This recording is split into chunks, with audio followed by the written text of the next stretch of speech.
in roughly 3 minutes, which means you still have enough time to grab a cup of coffee or tea or whatever, because we need to give an opportunity to those who are just a little bit late to catch up with us.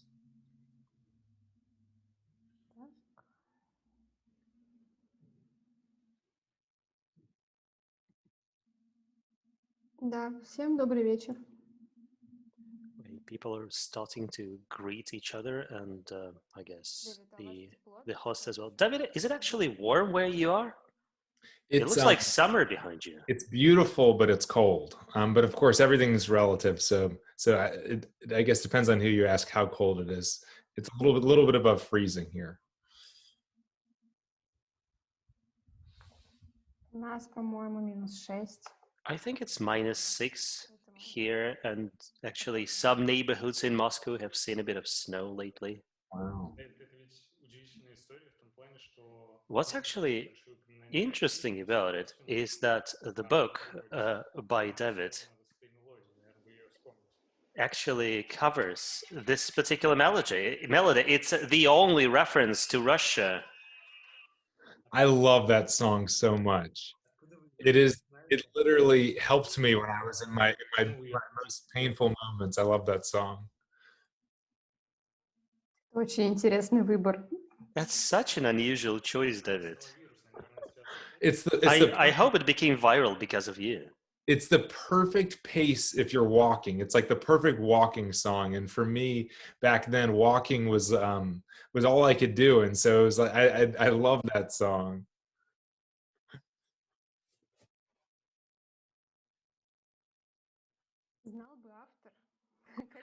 Well, had the author of the song known this. Actually, he died recently. Oh, I didn't realize that. Okay, I should probably make the technical announcement now. You know, I feel like I'm this lady in a railway station making the announcements. So, hello everybody. Thank you very much for joining. We're starting in roughly 2 minutes. I think it's already a good idea to make several housekeeping statements. One is about timing.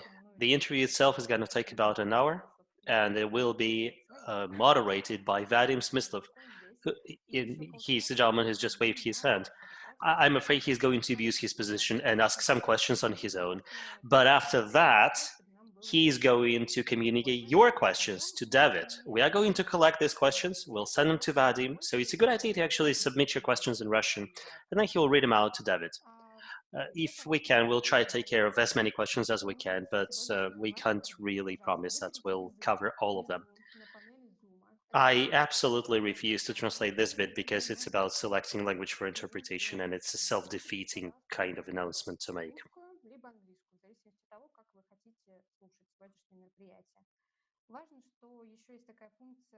Выключить оригинальный звук. Это важно, если вы выбираете русскую аудиодорожку, тогда будет выключено оригинальное, и у вас будет совершенно просто только русский перевод. Если вы не выключите, то будет иногда слышно дубляж, такой как фильм на английском языке. There is a function called mute original audio, which you can select using the same globe button.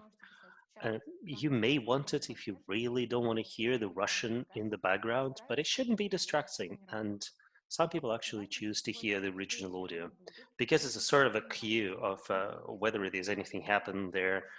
You know, some people use it just to check if the interpreter is actually doing anything. Okay, and yes, we are recording, and you can use the chat here to submit your questions. We will be monitoring the chat. If you have technical questions, you can use the chat function for the same purpose as well. And I suggest we get going. We already have 186 attendees, which is good.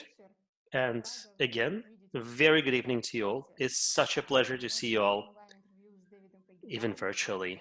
And we are having this online interview with David, the author of Chasing My Cure, and Vadim Smyslov is going to moderate it.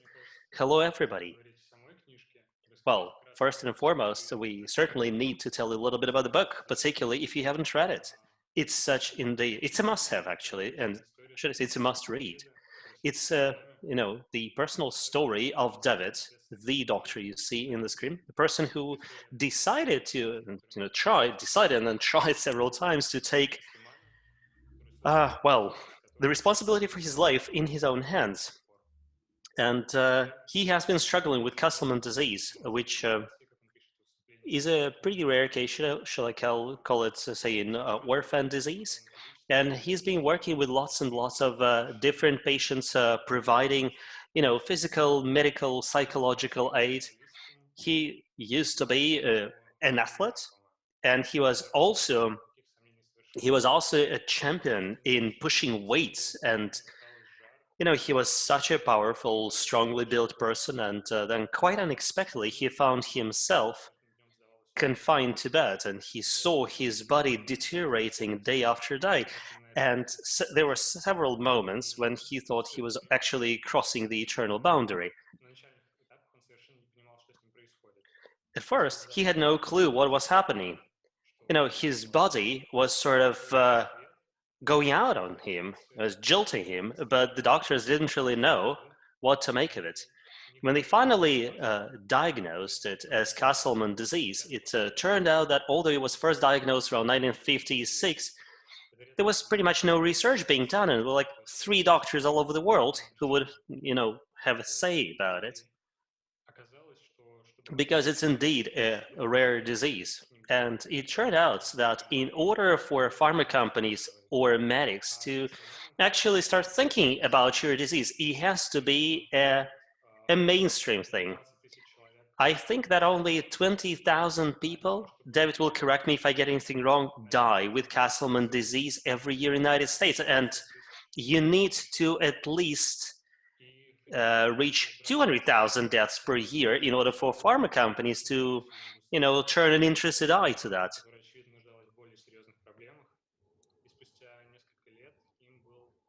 So finally, he spearheaded research into that, and it took several years to identify a drug that would help. So he also created an organization called CDCN, designed to help expedite the search for diseases that have been around for quite some time and still have not had drugs developed for them.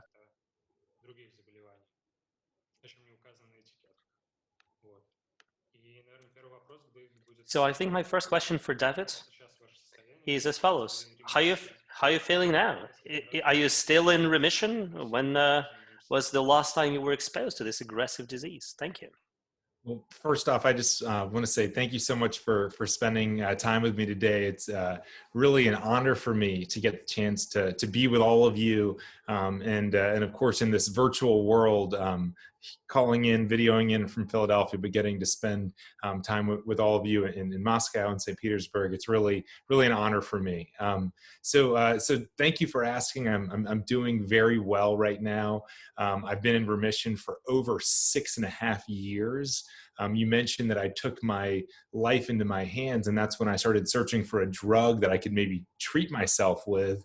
And I've been on that drug now for over 6.5 years. And but what I've learned is that I will never say it's been almost 7 years, because I don't know if I'm going to make it to 7 years on this drug and that I'll really be alive that long. But I also am so thankful that it's been over 6.5 years. I think it's an important lesson that you can never kind of predict the future. You can never round up, but you have to be thankful for the time that you have.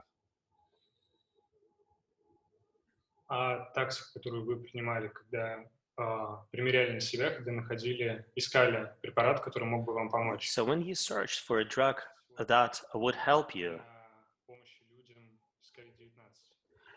any of those things being used now to help people with COVID-19? Actually, yes.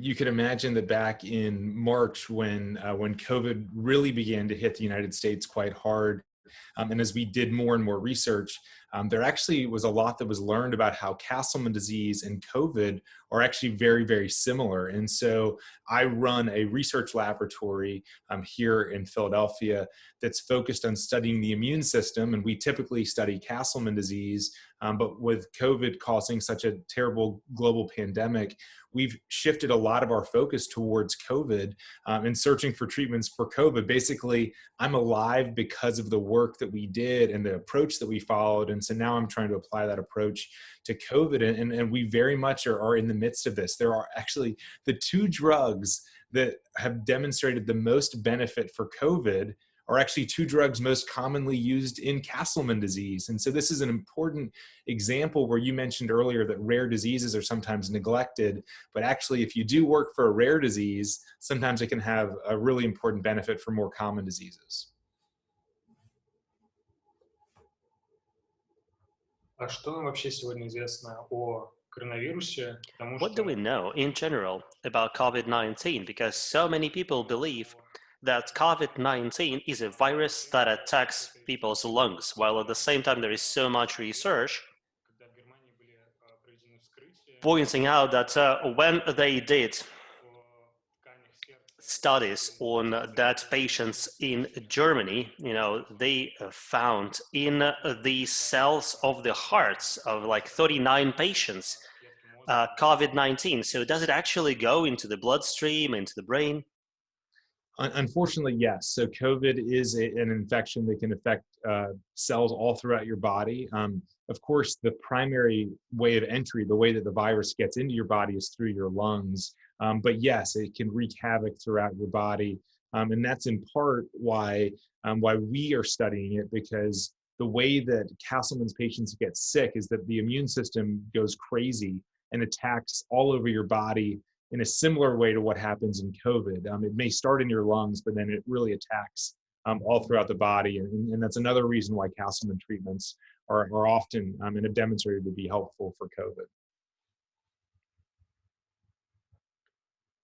но в отличие от болезни Каслемана, However, unlike Castleman's disease, COVID-19 vaccines, took a very little time to go into development. What are the rules available in modern medicine today in order to, react quickly? Or to put it differently, what is the threshold? How many people need to be infected in order for pharma companies to get into action? It's a good question. Here in the US, there historically, it was hard to get pharmaceutical companies to focus on a disease that was rare. But in the US, there's been more of a focus on rare diseases. It's certainly not been the case globally. I think rare diseases still are often neglected. But here in the United States, even quite rare diseases can get pharmaceutical company attention.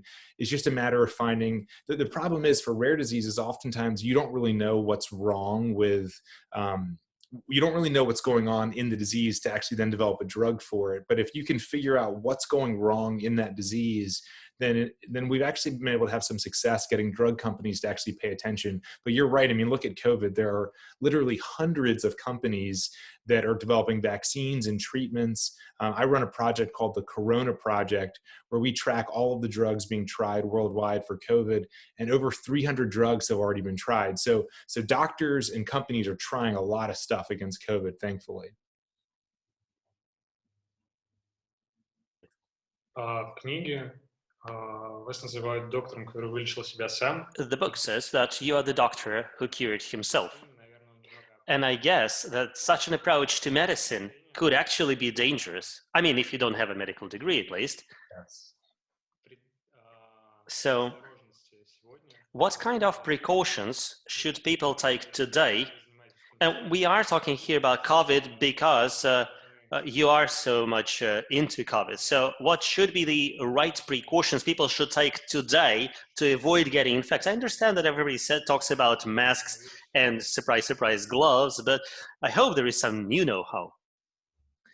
Yeah, I think that social distancing, I mean, the best way to not get the virus is to not encounter someone with the virus. No one wants to do it, and it's bad for our economies if we truly are quarantined. But you can't get COVID if you don't encounter someone with COVID. And so, keeping distance from people is a really important precaution. Of course, that's hard to do because all of us have lives and families and work, and it makes it really hard to do that. But the most that you can distance, the better. The good news, like you said, is there are vaccines coming down the pipeline. There are vaccines in Russia that have looked to be very successful. There are vaccines here in the States that look like they're very promising. And there are drugs that we continue to find as time goes on that seem to be more and more effective in COVID. And there actually are a lot of drugs that haven't turned out to be effective, that we all hoped would be. But then there are drugs that do look effective. And so we're going to continue to do our part to find drugs so that all of us can get back to what we're trying to get to. А такое понятие, как массовый иммунитет, оно в принципе Do you существует. believe in mass immunity, in herd immunity? Опыты, которые Do you believe демонстрировала в течение года Швеция. that what Sweden did for a year would be a good idea for other countries to follow? I do believe that that herd immunity is obviously it's a way to make sure that the virus is controlled, but vaccines can help to create herd immunity. And so I think that what we need is a really kind of multifaceted approach where we have therapeutics, we have vaccines, we have social distancing, because unfortunately none of those are going to be the silver bullet. And I really do think you need to have many different approaches all at once. Как поддерживать организм, если How should one support his or her body once he or she gets infected? What are the things to avoid? как с гриппом стоит So once Maybe you're- like with flu, there are some clear recommendations. Yeah, so with COVID, there aren't so many things that you should avoid, but something that I think everyone can and should do if they're infected is take vitamin D. There's some early data to suggest that vitamin D may actually be helpful with COVID, and so it may be that you can start early, but if you are infected, it certainly is not going to hurt things. That's something that all of us can do. And then, it's about knowing when's the right time to go to a hospital. You don't want to go if you're not sick and if you're not very sick, because there are interventions, and you basically only want to go to the hospital when it's right, but you don't want to go too early, you don't want to go too late. And once you're in the hospital, there are drugs that should be tried. One of them is called dexamethasone. That should definitely be given if you're in the hospital and you're receiving oxygen. Я не так давно разговаривал с терапевтом в России. Some time ago, I talked to a GP in Moscow, and we discussed vitamins, among other things. So what she said Человек, живущий сегодня, was that a modern person will hardly need a significant intake of vitamins, unless, they are being taken hostage on a ship from Africa to the United States. Because, the usual consumer basket is filled with vitamins. What's different about vitamin D? Is it indeed that important? Yeah, so there's some thoughts that 4,000 units a day of vitamin D, which is about 4 to 5 times what's recommended, that kind of what you need every day, could actually have some benefit. There was a clinical trial done in Spain that suggested that taking a high dose of vitamin D, not too high, because if you go too high, you can actually have problems, but a higher dose than normal. So more than you would get in a normal diet is thought to maybe be able to have a benefit. But this was a small study. And I think the tough thing with COVID is that all of us, we all want solutions, right? I mean, and we want them fast. So I think that we're all hoping these things will work, but we don't have the luxury of time to wait and see if they will. У меня ковид, я должен признаться. I have COVID myself. I'm quarantined at home. I'm guessing some people connecting today may well have COVID, even if they don't know it, but PCR should know. I am a sports junkie. I absolutely love sports. And I read this article stating that American student athletic associations canceled all the games until 2022, stating that post-COVID, athletes have myocarditis, I think, right? Mm-hmm. Well, meaning that their heart is endangered, in fact. And they say that post-COVID, you have to make sure there is no pressure you are putting on a cardiovascular system for at least several weeks. Is this true? And what are the other measures I should be aware of post-COVID? Yeah, there's been a lot of debate about this here in the States. I mean, just like in Russia, we love our sports here in the US. And so there's been a lot of debate on when to let sports happen, when not to let them happen. Here in the States, American football is being played both in the college level and also professional level. Basketball is being played, hockey is being played. So there are some sports that are happening. There's others that are still postponed, and there's certain levels that are not participating. You're right. Part of the reason that a lot of us in the U.S. got concerned about sports is that you're right. This study, I think it was out of Germany, that showed that there was, after the infection, there was some serious inflammation in and around the heart. And the worry was that would cause long-term damage, or people were at risk during that time. Thus far, it's not clear how consistent that result is. Here in the United States, we haven't seen reports of the same level of inflammation around the heart that came from that study from Germany. So I think we're all hopeful that that's not the case. But yeah, here in America, American football is like, it's life for a lot of people, and so it's still going on.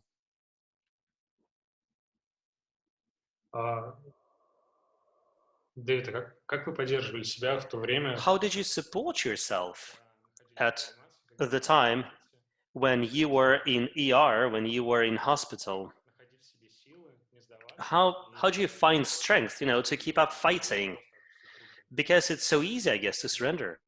That's right. I think that, and I think this is important for all of us, whether we're going through COVID or medical conditions or just challenges in life. And that's that a few things helped me to get through it. I think first off, my family and friends were so important to me. I mean, I was so sick. I was in the intensive care unit. My organs were shutting down. The doctors were telling my family I wasn't going to survive. A priest came in and read my last rites to me. I mean, these are the kinds of things that will break you, break your soul because you're so devastated. And they did. I mean, I was so scared and so sad and so afraid. But I had so much support from my dad, my sisters, my girlfriend, Caitlin, at the time. They were there for me physically, and they were really there for me emotionally. So I think that was one really big part of it. Another big part of it is that I had these things I wanted to do in the future. I wanted to be a part of medicine, and I wanted to help to develop drugs and save lives. I mean, beyond my own, I wanted to survive so that I could help other people. I wanted to survive so I could get married maybe one day to Caitlin. I wanted to survive so I could have a family one day with Caitlin, maybe have children. And so in the midst of the really tough times, looking to the future helped me. It helped me to gain strength and to feel like, okay, I can do this. I can, I have something that I'm fighting for. And frankly, even with all of that, there were times where I still wanted to give up. There were times where I didn't think I was going to make it. At my lowest point, I mean, I literally thought of just completely giving up and succumbing to this condition.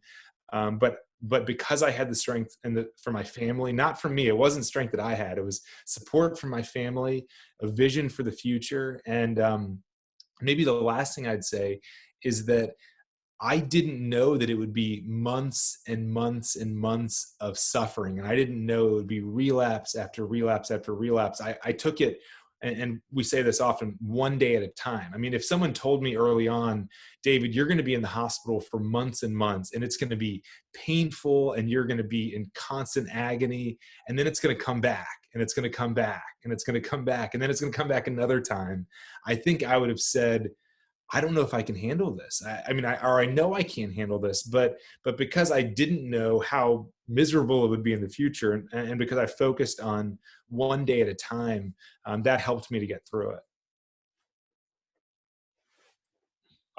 Вы в книге пишете об организации. In your book, you mentioned the organization that you created in loving memory of your mother, which is also helping students who are facing apathy, exhaustion, and so on. Is the organization still around? I hope it is, but I need to check. And if so, what's the basic recommendation you would like to give to people who feel, de-energized or apathetic? Thank you. Yeah, thankfully it's still going strong. I named the organization AMF, or Ailing Mothers and Fathers, in memory of my mom. My mom's name was Anne Marie Faigenbaum, so the same initials. And thankfully, the program still goes very strong here in the US. There are still chapters on college campuses for college students to connect with one another, to support one another. And so, I mean, I think that a lot of the things that I mentioned in my last question around, being there for one another, being with the people that you love, which I think is so hard during COVID because we can't be with the people that we love during this tough time. But I do think that as best we can use technology to see each other, all the way across the world. I think connecting with one another and thinking about the future and ways that things that you hope for. I mean, I talk a lot in Chasing My Cure about hope. And I talk about how sometimes hope can be helpful in helping you to get through tough times because you're hopeful you're going to make it through. But hope can also be really powerful if you actually say, okay, what am I hoping for? Am I hoping for my friend to overcome some illness? Or am I hoping for a new job? What is it that I'm hoping for? And then what can I do today to get closer to the thing that I'm hoping for? Let's not just hope and wait. Let's hope and act. And I think that that's really important when we're going through really tough times. Как вы убеждали других людей, которые сегодня How вместе с did you convince other people, particularly those who are with you on CDCN now? Как вы заставляли их поверить в свою мечту? How did you inspire them with your dream? I guess it was not that easy.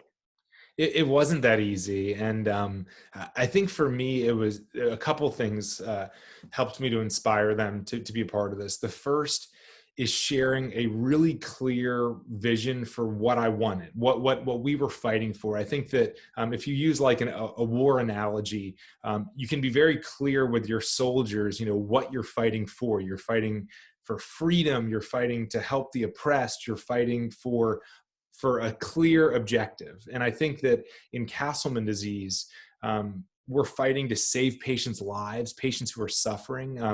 We're also fighting to change the way that research is done. You talked earlier, there are some problems with the way research is done. It's always too slow. It's often random. There are issues. People don't like to work with one another. There are all these problems. And so for me, it was the way that I encouraged my team to be a part of this is I shared the vision for the future, what we wanted to do, what we wanted to achieve for Castleman disease, but also what we want to achieve across medicine. We want to change the way research is done, and we want to prove that the way that we do research is the way that everyone should do research. And we want there to be this really broad effect of our work. And then I think the second thing is just appreciating the people. And it's not just saying, we need to accomplish this, go do it. It's about, we need to accomplish this, but let's do it together. And thank you so much for being a part of this fight. I mean, I'm so thankful truly for all the people that are a part of this. My book is titled Chasing My Cure, but I really think it should have been called Chasing Our Cures, because it really has been a group effort working together, many people, and it's not just my cure. We're fighting for a lot of people's cures, and that's, I think, what helps to motivate people to be a part of this. А это действительно существует такая практика? Is it indeed an established practice where doctors around the world would be working on the same thing, in fact hiding their results from each other? It looks like Cold War. It unfortunately is a thing. They don't hide the results forever. They hide them until they can get the results out first in a journal. So they want to publish the results and be the one who figured X thing out or Y thing out. And the problem with that is that if they shared their results before they published them, they could learn more from the data more quickly, and then they could publish something even more important at a later stage. But yes, there are unfortunately, there are Cold War-like issues here where people don't want to share, things are kept secret until you publish. And what you publish, like I said, would be way better off if we all shared those things beforehand.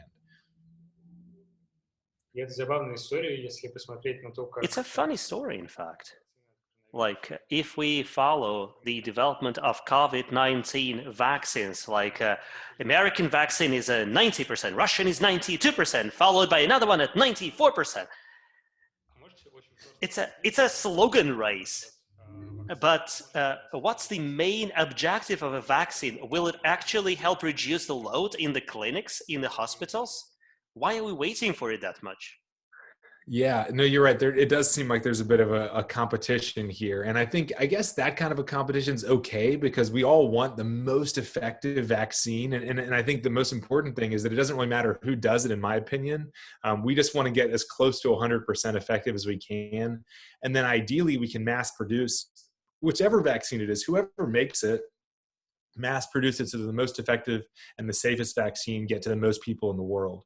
So, I think this is one of the times where competition's okay. I don't think that competition's okay if people were working on vaccines and they weren't doing trials and they just were keeping it to themselves. But if they're working on it, they're doing trials, they're moving it forward, I think it's okay to have a little competition here. As far as what's the point and kind of, why are we, A, why are we doing it? And B, why is it so important we pay attention to the trials? I mean, I think that the most important thing is if we can actually have people be immune to this virus and we can basically protect a large portion of the world's population through the vaccine, then we can get back to the world that we lived in beforehand. So that's one part of it. And the second part of it is that we can prevent hospitals from getting overrun with patients. I mean, here in Philadelphia, the hospital that I work at has a 97% occupancy.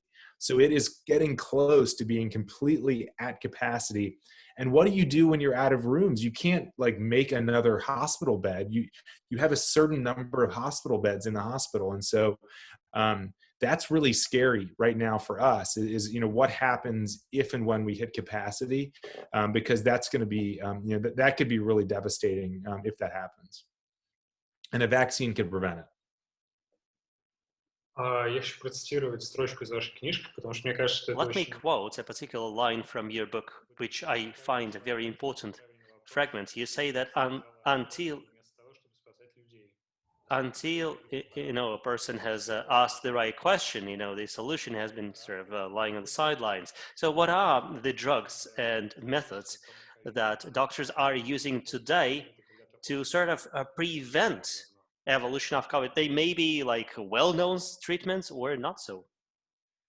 Yeah, I think that the quote that you're referring to, I think is really important because I think many of us just believe that science just kind of happens and that findings just occur kind of by chance, or they just happen automatically, and that they happen with some order to it. But the reality is that they only happen when people like you and me think about the right question to ask, we get the right samples, we do the right study. And so it doesn't just happen. It really does require coordination, effort, thoughtfulness.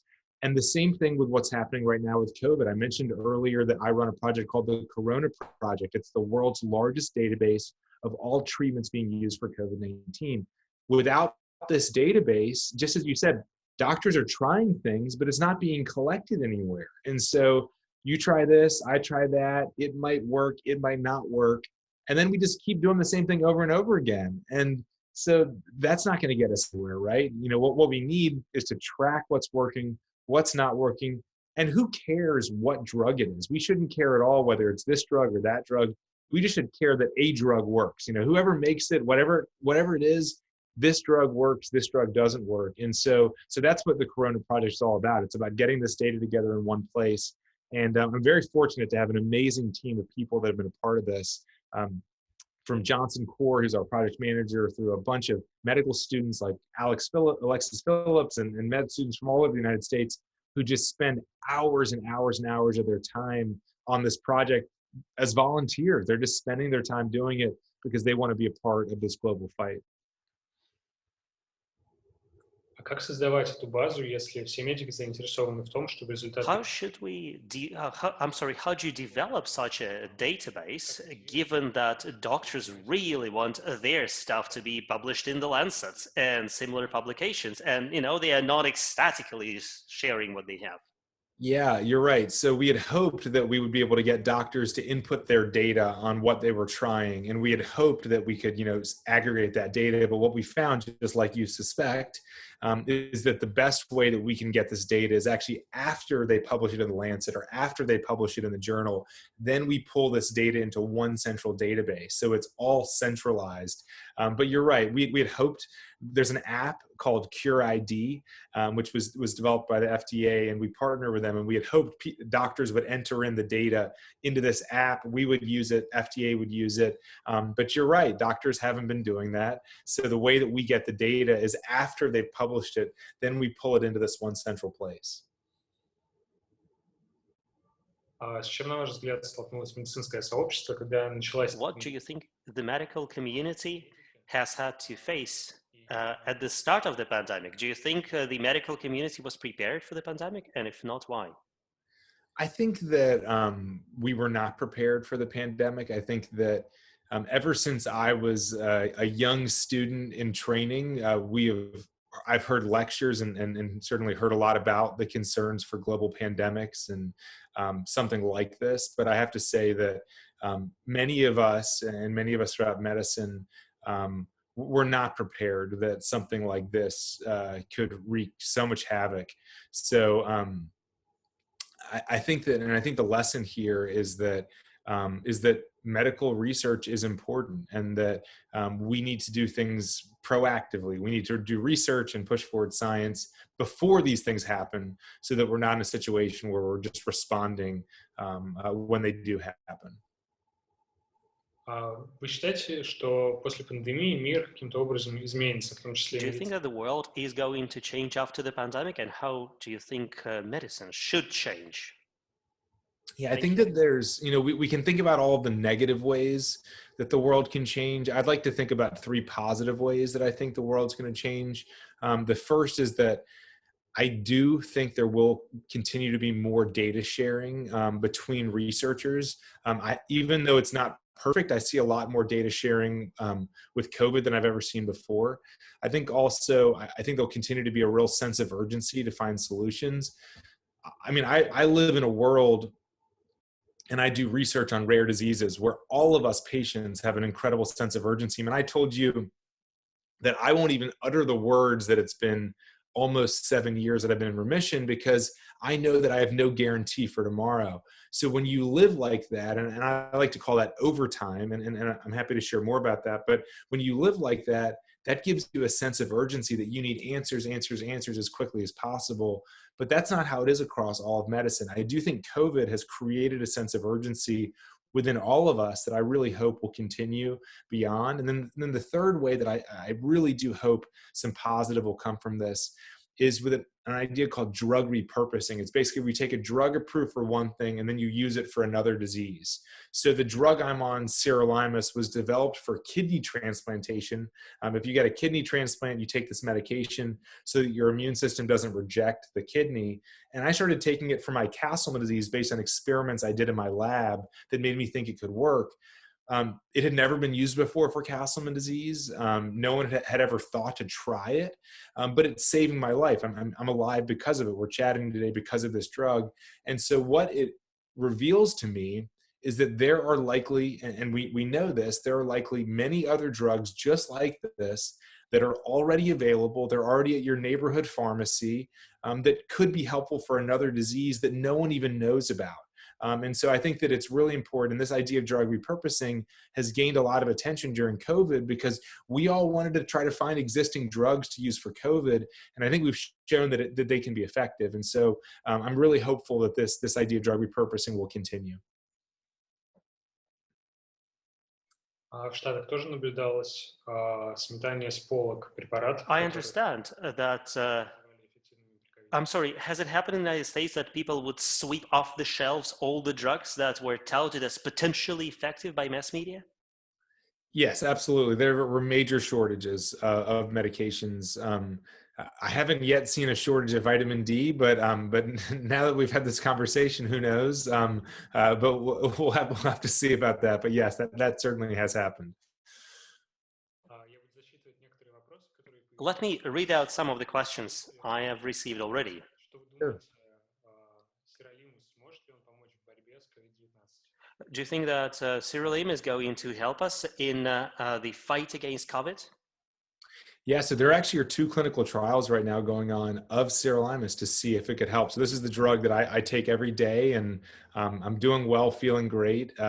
So there are trials, like I mentioned, that are looking into this. We were about to launch a trial, and right before we launched the trial, 2 other groups launched it, and we said, "All right, go for it. We don't need to like have 3 clinical trials going on all at once."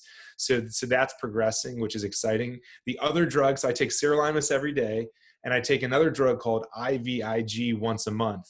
And just last month, a large clinical trial came out that showed that patients taking IVIG had improved survival in hospitalized patients compared to people who didn't get it. And so it looks like another one of these drugs that's often used to treat Castleman disease looks really promising, and it may become a standard of therapy just like dexamethasone is.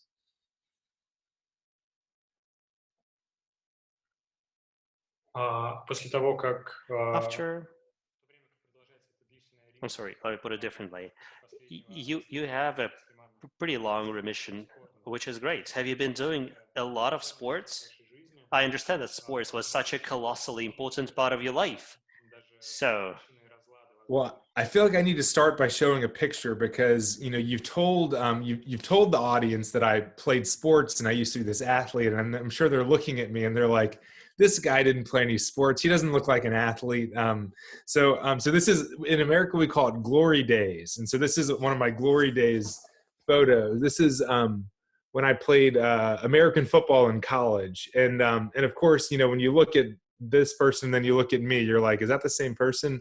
But yeah, so I used to play a lot of sports and I used to be in really good shape. And now I play a lot less sports. I'm in not so good shape anymore. But I do get to really enjoy time with my daughter. What I shared earlier was that I was dating a girl, Caitlin, that I dreamed of, one day being with, and we were able to get married. And I'm not spoiling, I'm not giving away any spoilers for the book. There's a lot more related to this, but we ended up having a daughter a couple years ago. And so for me, my exercise is going on walks with my daughter and chasing after her and trying to catch her. I'm no longer an American football player, but I do still get to have fun with my daughter. Когда вы писали свою книгу, вы ведь постоянно when you were writing the book, I understand that you were also taking care of your health and you were very busy with CDCN. Where did you find the time for it all? Because judging by what you are telling us, you are so much immersed in what you do, it nearly cost you your relationship with Caitlin. You're absolutely right. And so I mentioned earlier, I alluded to this idea of overtime. So everyone's familiar with the concept of overtime. You can think about your favorite soccer match, football match, and overtime, where it's extra time you didn't think you'd have, but every second really counts to a level that it didn't really count in the first half. You can make a mistake in the first half and you can make up for it, but in overtime, every second really counts. And so you're right, I live like I'm in overtime ever since I nearly died the first time, and a priest read my last rites to me and basically prepared me for the afterlife. That ever since then, I've felt that I'm in overtime and I want to make the most of every second. So you're right, in the midst of being in overtime and searching for a cure and having a family, how do you find time to also write a book? And so for me, I really struggled with the decision about should I write this book or should I not? And what I finally came down on and why I did write it is that I realized I learned so much about life. There were so many lessons that came out of my heartache, of my suffering in the hospital, of these awful medical experiences that have changed who I am. I'm a different person today than I was before I got sick. And so as a result, I feel like I need to share that with the world. I can't just, learn these lessons and then take them with me. And I don't know how much time I have left. So I wanted to get it onto paper. I didn't know if I would make it to publication day. I did. I'm here. The book is out. But I knew that I needed to get it onto paper and I needed to make it something that other people could take with them. Because in a way that creates, I like to call it creating silver linings. Silver linings are things that we look for in the midst of really tough times to say, okay, well, at least this happened. But this is a way to create a silver lining, to make something positive from a really tough situation. And it's just been so incredible for me to hear from readers all over the world about what the book meant to them, to hear that it really is making a difference. It really is inspiring them. It is creating silver linings. It's pushing them to do things that they never thought that they could do.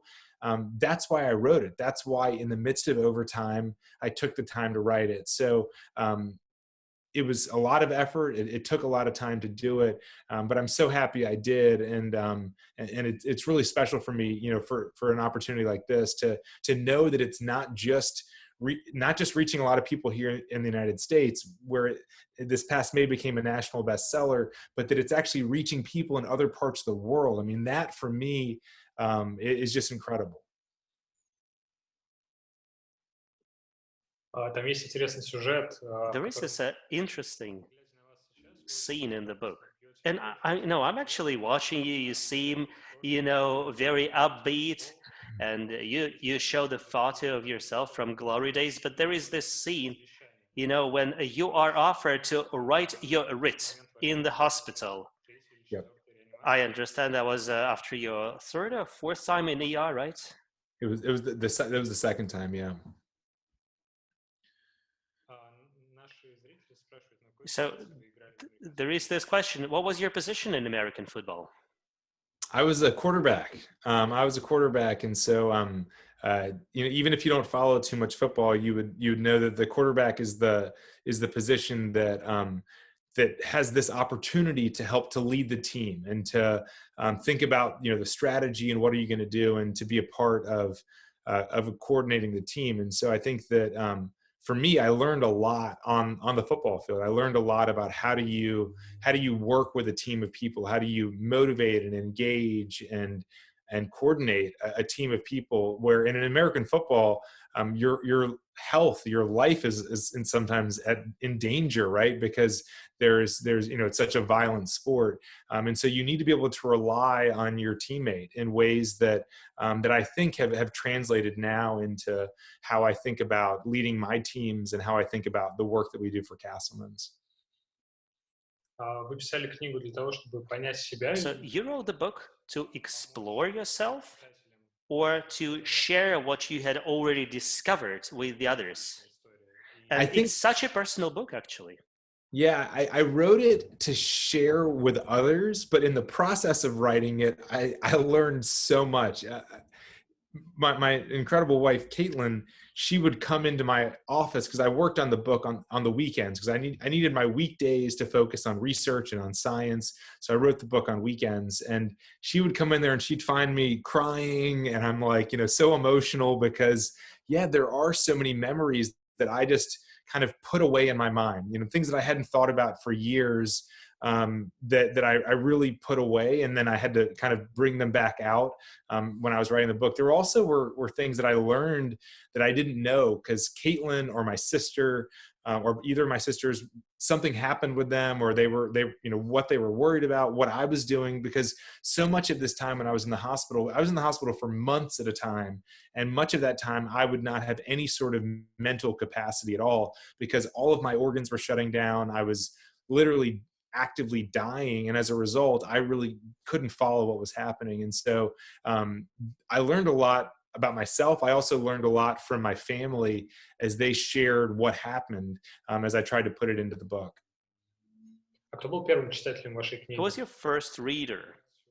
And what was the feedback you got? And did you incorporate it in any way? My first reader was Angela Duckworth. Angela Duckworth wrote a book called Grit. Here in the United States, Grit is one of the most well-read books here in the U.S. And I was so nervous to hear what Angela had to say about my book. And she had really, really positive things to say about it, which was like this huge relief. It was like, oh my gosh, you know, I poured my heart into this, but you just don't know, right? You know, I put everything into it, and I hoped that it was going to be something that people would want to read. And when Angela came back, who I really look up to, and said that it was one of her favorite books, that for me was like, oh my gosh, this is wonderful. This means that when people do read it, it will have the effect that I want it to have. And I even after hearing Angela's feedback, and even after seeing its readership here in the United States, I mentioned earlier that it's really been a really huge number of readers here in the US, but it's even more special now as I hear about other countries that are picking up the book, and it's becoming viral in other countries. There's actually a viral video that's in the Russian language that I'd love to share. I can even put it in the chat, that I think is just really well done. А как Кейтлин отреагировала на эту книгу? What was Caitlin's reaction and your father's reaction to the book? Were they okay with you like bearing your heart? I think that Caitlin was very much okay with me bearing my heart. I think that it's interesting because, as you know, and as you mentioned, so much of the book is actually about Caitlin and I's relationship. It's about the ups and downs we went through. And because that's such a big part of my life. I mean, if I didn't have her by my side and I didn't have the dream of a future with her and with Amelia, of course, Amelia didn't exist, but the dream of a family, then I don't think that I would have survived. And so I couldn't separate the personal from the scientific mission. The scientific mission was almost energized by the personal drive to be with Caitlin and to have a family. And so they're very much intertwined. And as a result, you're right. We kind of shared everything with the world about our relationship. But she was okay with it. I think that for her, she also loves the idea of something positive coming from all the pain that we went through, because it wasn't just me going through so much pain. It was her going through so much pain. With every relapse, it was so difficult for her and for my family. So I think that she likes the idea that it's helping other people. My dad also was really, happy for the book to be shared. You'll know from reading the book that my dad has he's quite an interesting character, and he has a unique personality. So I think that I think that I got that across, I think, pretty well in the book. One of my favorite stories from my dad, well, I got a couple favorite stories I'll tell.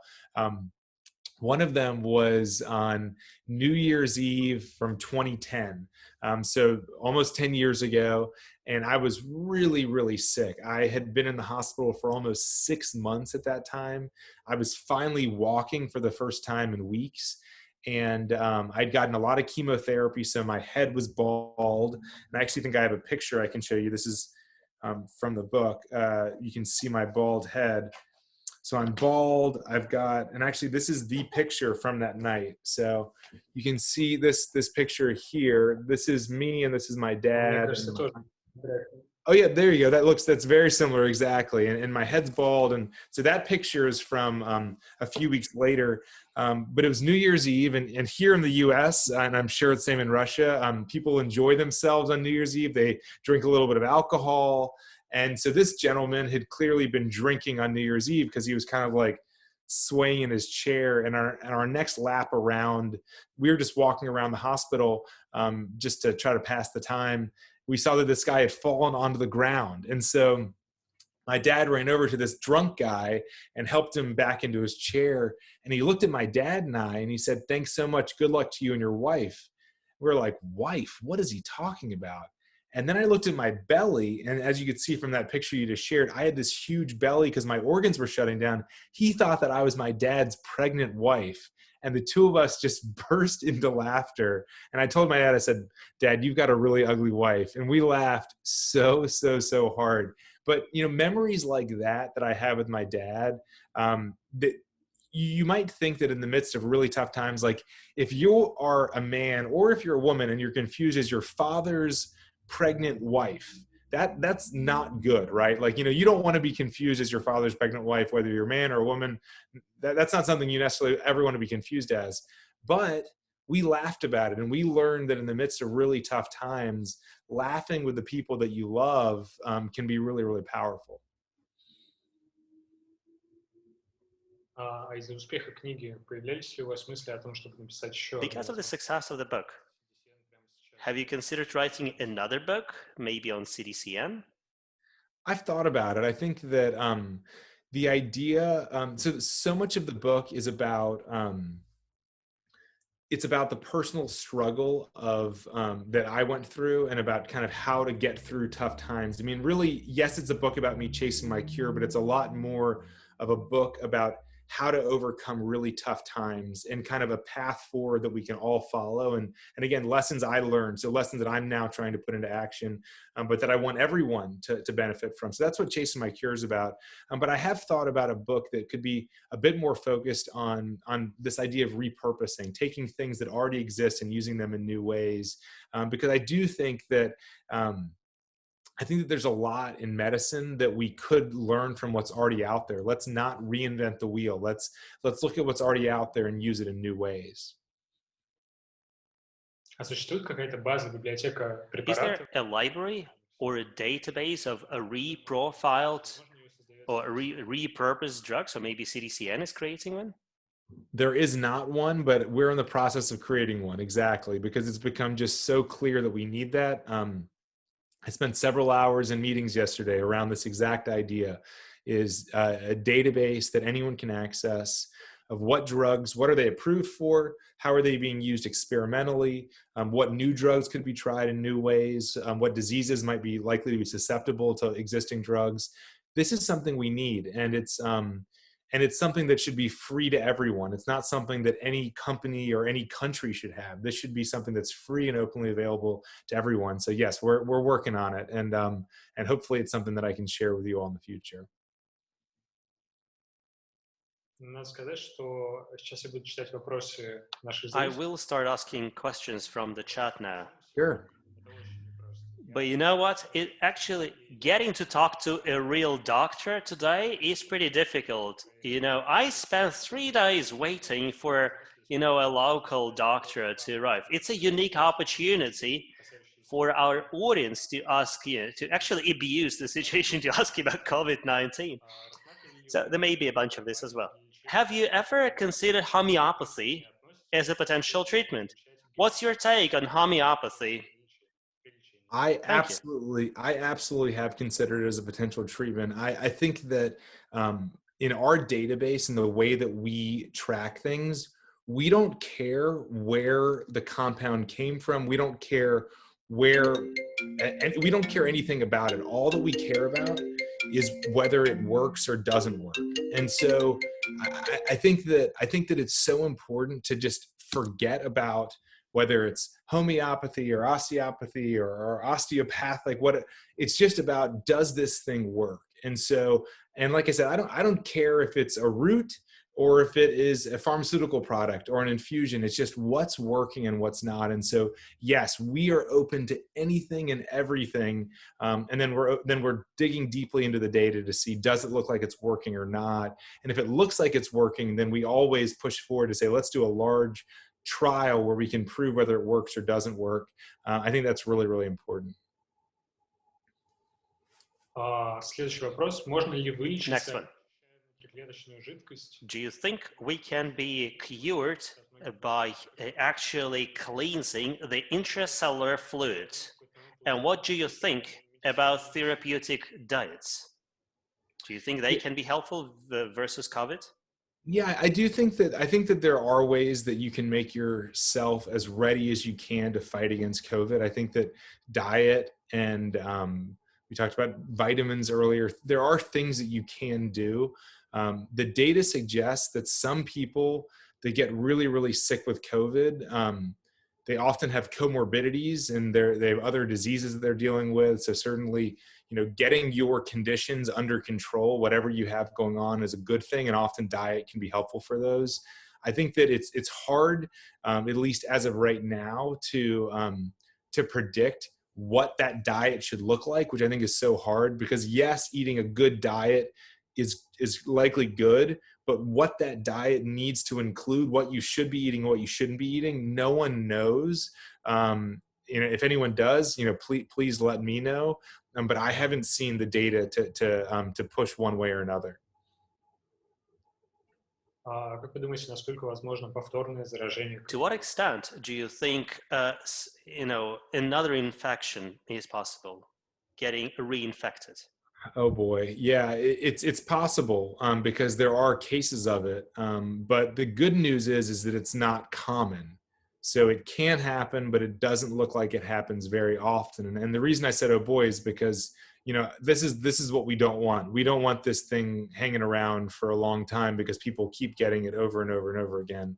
Um, there's a lot of good data to believe that we do have a decent amount of long-term immunity, which means that you got it now and you're not going to get it for some period of time.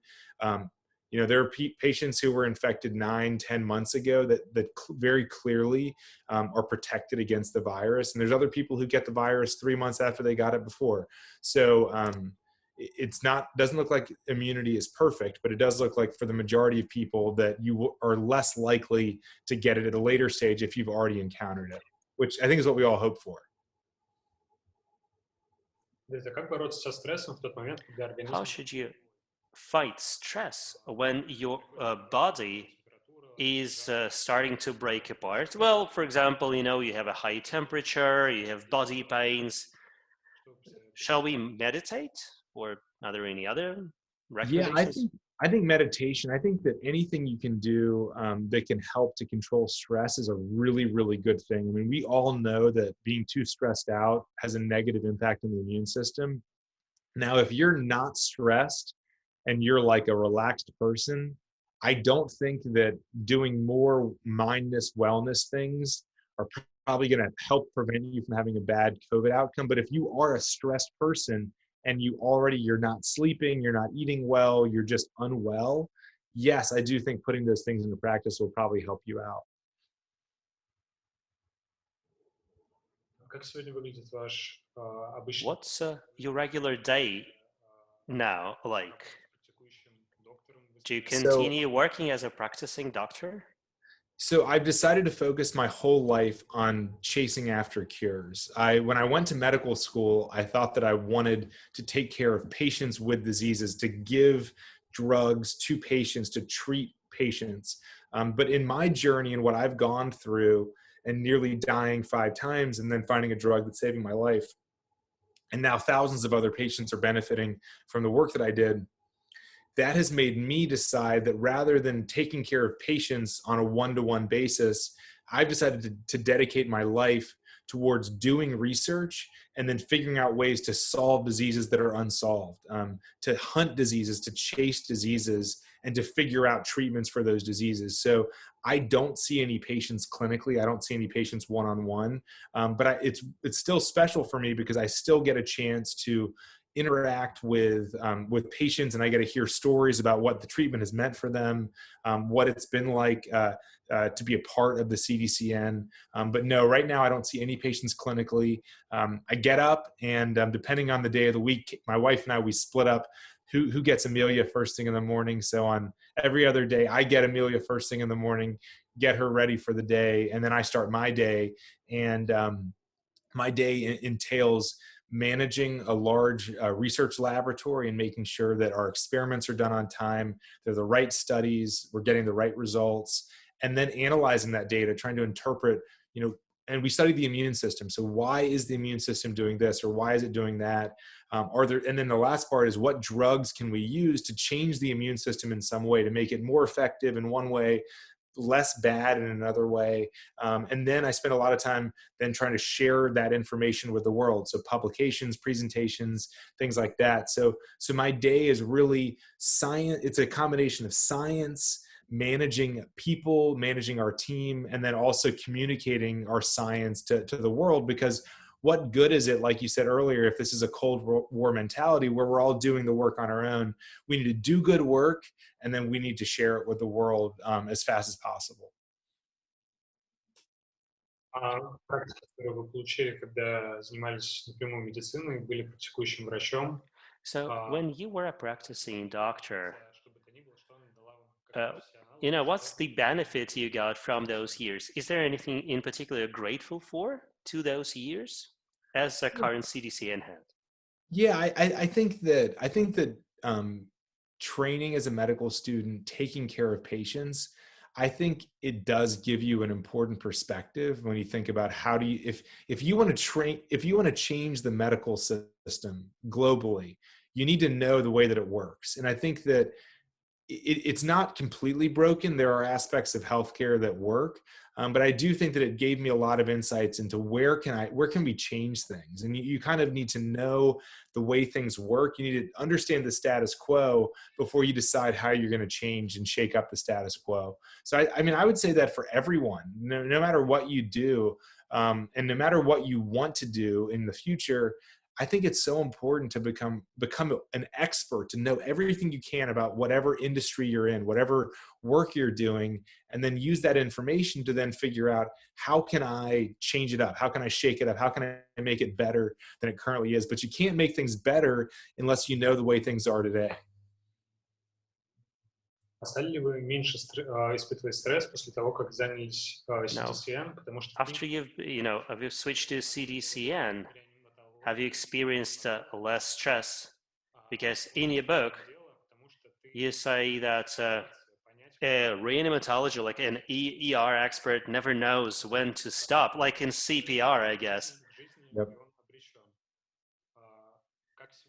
So, what's your mental state like now compared to what it was before? Yeah, these are good questions. I think that it's different. When you're stressed about a patient, you have the kind of it feels like the weight of the world on your shoulders, because it's a human life, and a decision you make is going to change whether they survive or not, and that's incredibly difficult. On the science side, a decision you make will decide potentially whether a drug or a treatment is developed 1 year faster or 5 years slower. And of course, there's 5 years worth of patients that could benefit from that if you get it right. So there's a tremendous amount of stress from the science side too, to get it right. It's not just about publishing papers and doing experiments. It's about doing work that leads to an impact for patients. And so I think it's different. But I also have the patient side of things, because I do get contacted daily by doctors all over the world who say, I have this patient, what should I do for them? And so even though I'm not taking care of them in my office, I'm still advising patients all around the world. Если нас сейчас смотрят люди, возможно, или посмотрят, страдающие редким заболеванием. If we have people with rare diseases watching this interview, is there any way they can benefit from CDCN findings, or should they only talk to their doctors about it?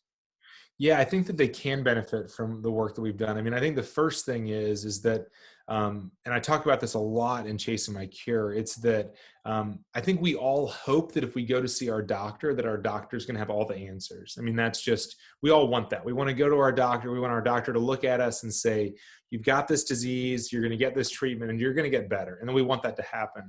But what I've learned is that happens sometimes, but particularly if you have a rare disease, you need to really fight for yourself. You need to advocate for yourself. And it's not just going to happen unless you're a part of making it happen. So I think that for anyone who's a rare disease patient, I think it's important to make sure that you're asking your doctor, that you're searching the internet to see, is there another doctor nearby? Is there someone that I could drive to see and they could maybe help me out because they have more experience with my rare disease than my current doctor? And I think that searching out who those people are, I think is really, really important. I think connecting with organizations that exist like the CDCN that exist for your rare disease and can help to let you know what drugs look promising, what drugs don't look promising. I think those are really important. I think the third thing is just a kind of a universal lesson from my book, and that's about turning hope into action. So if you're hoping for something, reflect on what can you do today. And I think that if you have a rare disease, the best thing you can do is find an expert, find an organization that has information for you, and then take the effort to go find them, go see them.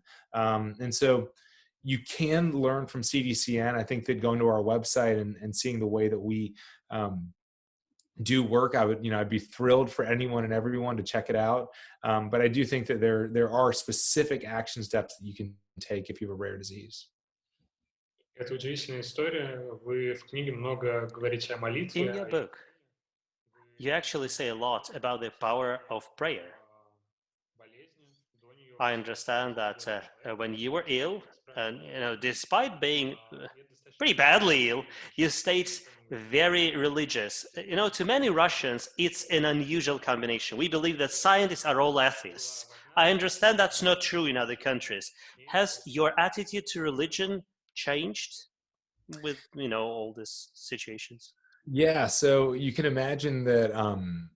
So I was raised Catholic and had my mother was a very devoted Catholic, and you can imagine that over the course of my life journey, there have been a lot of ups and downs. Personally, watching my mother, she died from cancer when I was in college, connecting with other patients who are other individuals who've lost loved ones to awful diseases, and then going into medical school where you see more and more and more suffering. And I talk about this a bit in Chasing My Cure, and it's hard to connect those two things, right? It's hard to connect and understand how religion and God could allow just horrible suffering. I mean, in ways that are hard to describe, both that I've personally gone through, but really also just more what my patients have gone through in front of my eyes.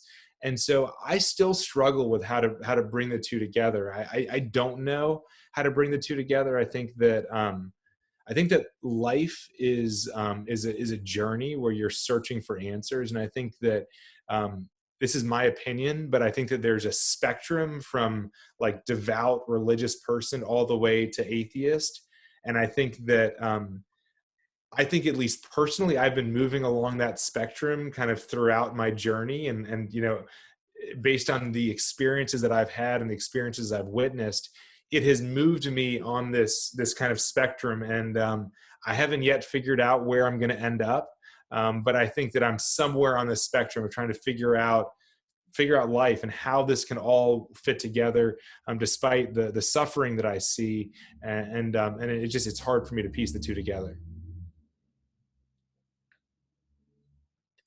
Большая популярность генетического тестирования сегодня. Genetic testing is getting incredibly popular in many countries. Well, 23andMe, there are lots of others. There are some Russian companies providing similar service.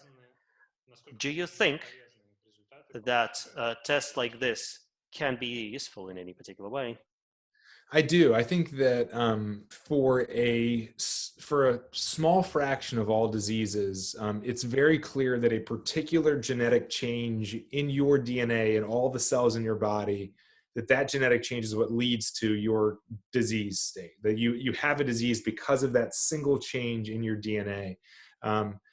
Unfortunately, the majority of diseases, it's not that simple. It's not as simple as if we look into your DNA, we'll know why you have a condition, or we'll predict that, based on your DNA, you're going to have this condition. And one of the best ways that we learned that was way before we did genetic sequencing, looking at twins. So you can have identical twins, and identical twins, of course, have identical genetic sequences. Every single base pair is the exact same between two identical twins. And one identical twin might get one disease, and another identical twin will get another disease, or no disease at all. And I think that's where we started to learn that it's not just the genetics. As I said, for some fraction of all diseases, it's all about the genetics. And for some fraction of diseases like COVID, it has nothing to do with genetics. You got the virus or you didn't get the virus, right? But the majority of diseases are in the middle, where there's a little bit of genetics and a little bit of environmental exposure that are part of this. And so I do think 23andMe and pushing for genetics is important, because it totally answers this group of diseases. But that spectrum of diseases that are in the middle, that aren't all genetic, aren't all environmental, those are the diseases where we need to do more and more research so we can better understand where do the genetics fit in here. And then, as I said earlier, we have to figure out what drugs are already FDA approved that might be able to help those people where we don't really know what to do for them otherwise. Сдавали ли вы сами генетический тест? Знаете ли вы Have you taken your genetic test? We have. Do you know when your predecessors moved to the United States? Yeah, I do. I've done the whole ancestry. In the U.S. we would call me a mutt. I don't know if mutt is a mutt is like a dog that has like mixed with all kinds of things, and that's what I am. So my father's father was from Poland. My father's mother is from Guyana in South America. My mother's parents are from Trinidad in the Caribbean, but they got to Trinidad from Europe, from Ireland and England, and they all converged on this little Caribbean island. And then, fortunately, my parents met one another, and they had me, and they had moved to the United States. So I'm a first-generation American. I was born in the U.S., but my parents are immigrated from Trinidad, and so. Despite my very American accent, I'm kind of, I'm a mutt, and I've got kind of lineage all over the place, from Europe to South America to Africa to Eastern Europe, Western Europe. It's like it's everywhere, and so I'm what you describe as a mutt. Как вы считаете, способен ли организм вылечить себя сам Do you think без... that bodies can heal themselves without any drugs at all? I think that yes, absolutely. There are a number of things that can happen to the human body where the body absolutely can heal itself without any medications. But there also are diseases where it cannot. So, I mean, a great example would be if you got stabbed in the abdomen with a sword and a part of your liver got chopped off, that your liver can grow back. That third of your liver that just got chopped off by the sword, if you survived if you didn't lose too much blood with that sword going into your liver will grow back, and within 6 months it'll look just like it did before. That's amazing. The body can heal itself. But on the flip side, if you get liver cancer, you have a cancer growing in your liver, that liver cancer will not go away. No matter how much you want it to go away, no matter what diet you eat, it will not go away unless you treat that cancer. And the reason for that is because those cancer cells have acquired their own genetic mutations. They're now different from the other cells in your body. They were normal liver cells, now they're different. And so as a result, you need treatment for it. And so I think the answer is that yes, our body is amazing and in many ways can heal itself. It can, fix problems, but there are some problems that it can't fix. And I mean, COVID's a great example too. 90+% of people will get COVID and they'll feel sick, but then they'll get better. And that was their body healing itself despite COVID. But for a small fraction of people, if you don't treat them, then they're going to die. And so it's the people that would die without treatment that we've got to figure out what's that treatment that we're going to give them so we can save their lives. Как определяются самые финансируемые отрасли медицины, медицинских разработок сегодня? Pharma companies or governments make decisions on what to fund. Thank you. I wish that there was a process to it, but it's actually quite random. So it basically is like some doctor in some lab in Russia or the US or wherever it may be, we come up with research ideas for what we should do, what kind of studies we should do. We submit them to the government or to companies, and then they review those ideas and they pick the idea that they think is best. But just because they think it's the best idea doesn't mean that it is the best idea. And also, there are a lot of other ideas that don't get submitted to be reviewed. And so, they only review the ideas that get submitted to them, but there's no sort of effort to say, well, are there better ideas? Is there someone better to do the idea that was submitted? And so I think there's a lot that can be changed. We call it reactionary. It's like research happens because it's random and reactionary. Someone randomly thinks of an idea, they put in a proposal, and someone reacts to the proposal and says, oh, that's a great idea, I'll fund it. For the CDCN, we've come up with a completely different approach. We call it the collaborative network approach, where rather than saying, hey, we've got money, who wants it? We say, we want every physician, every patient, and every researcher in the world who has any idea about Castleman disease to give us all of their ideas, share every idea you could ever have about research. Let's throw them all into the pot. And then let's look at all these ideas together and figure out, is there a better idea or a not so good idea? Can we prioritize these ideas? And then once we figure out the best list of ideas, then we say, well, who's the best person to do idea one? Is there someone in Russia or China or the US that's really good at this thing? And then for idea two, who is the best person? And so we go to them, and it's completely reversing the process rather than hoping the right researcher applies for the right project at the right time and just hoping all these things align to saying, let's figure out what the right project is. Let's figure out the right researcher, and then let's go do it. And as you can probably tell, this is like a theme that is just throughout my life and throughout my book. And that's that we can't just like hope that like these things are going to happen. There's people's lives that are on the line. My life is and was on the line. Many other patients' lives are on the line as we wait for these things to randomly happen. And so whatever we can do to get rid of the randomness and just say like, let's figure it out, let's get the right people to do it, and let's make it happen. I think that's better. Выходит, что исследованием связанным, к примеру, с So it means that research into, say, breast cancer этого мы обязаны не is primarily driven to the fact that so many people talk about it. Is that correct? Yeah, I mean, a lot of funding does go into this subject. Absolutely. I mean, there's a lot of money raised for breast cancer research, and if patients want to donate to breast cancer research, and if funding bodies want to fund it, they should be funded. I mean, I think that the idea is that the money needs to go to breast cancer research at the level that it's going to.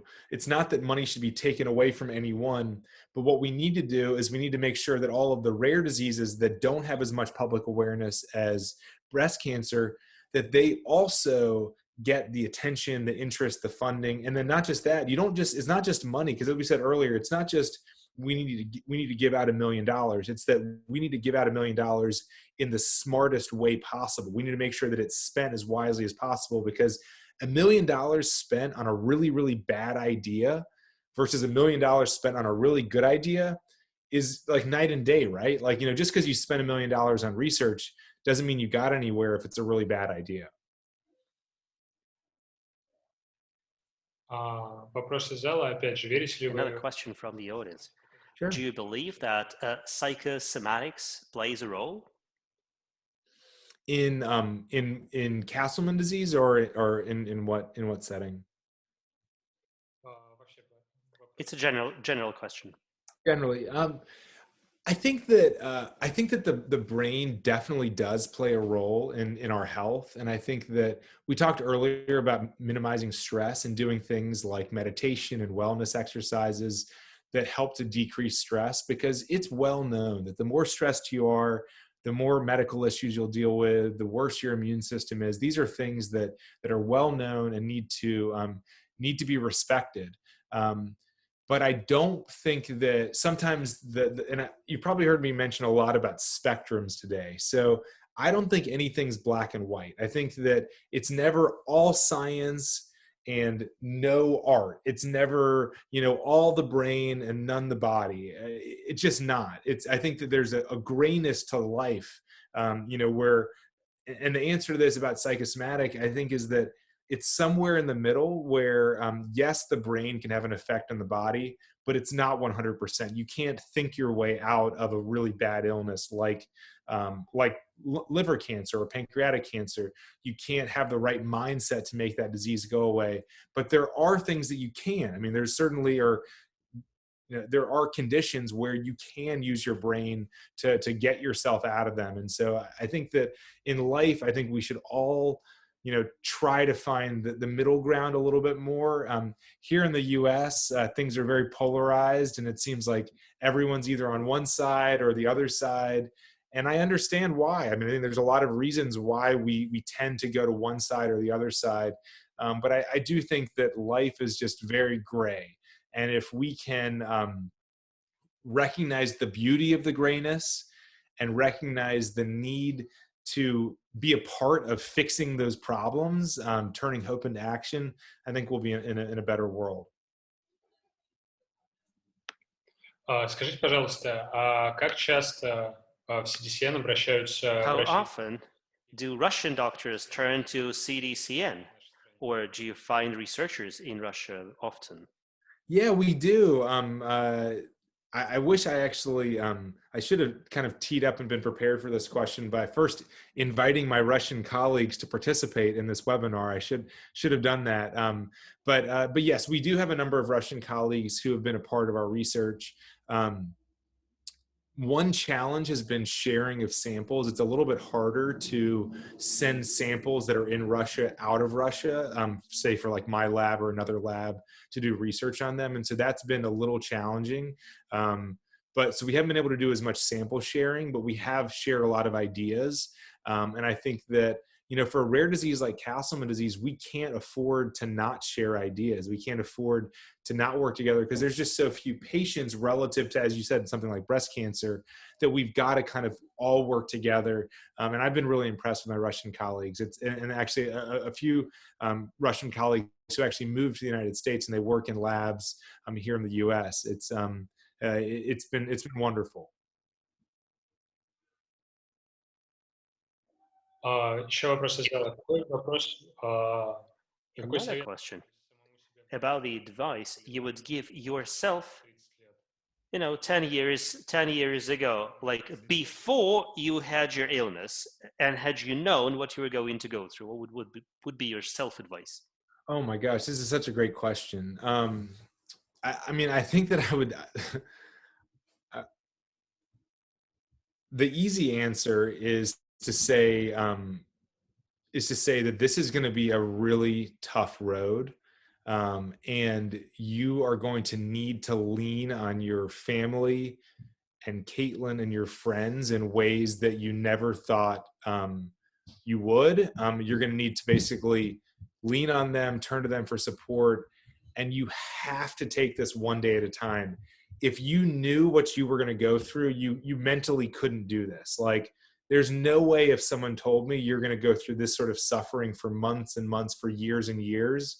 So you have to just take it one day at a time. It's going to be a really rough road, but take it one day at a time. And this may sound like a joke, but I would actually say, read this book, because there are lessons in there that are going to actually help you to survive. It's, you know, these things that you are going to learn would make your journey a lot easier if you knew them today. Like, if you knew these things before you went into the hospital, these lessons are going to be life-changing for you. And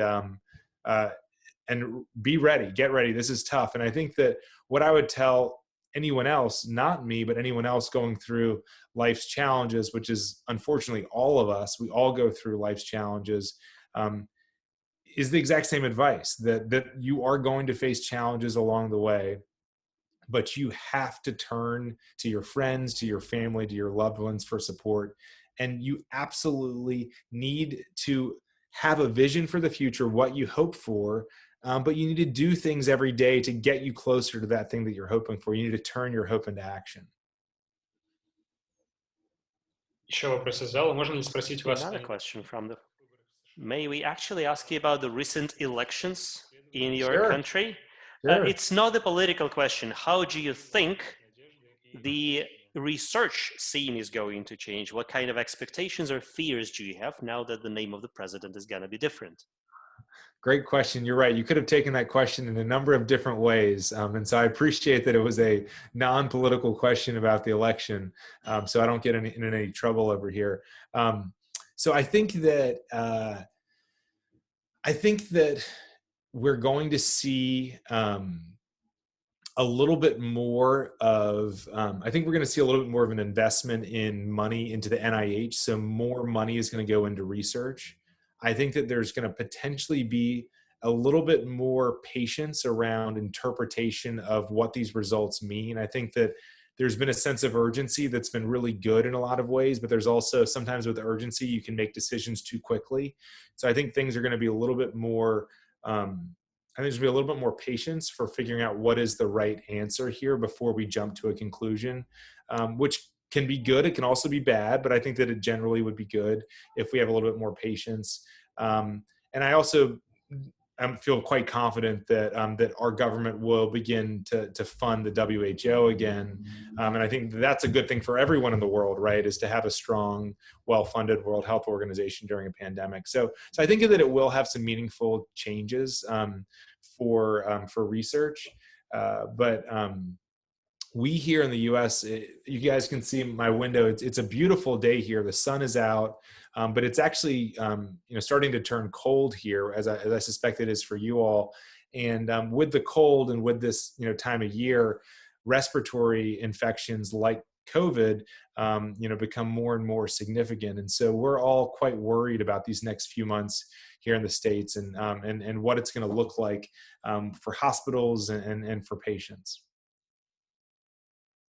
Вопрос достаточно наивный, но It may sound as a naive question, but it's widespread. Do you think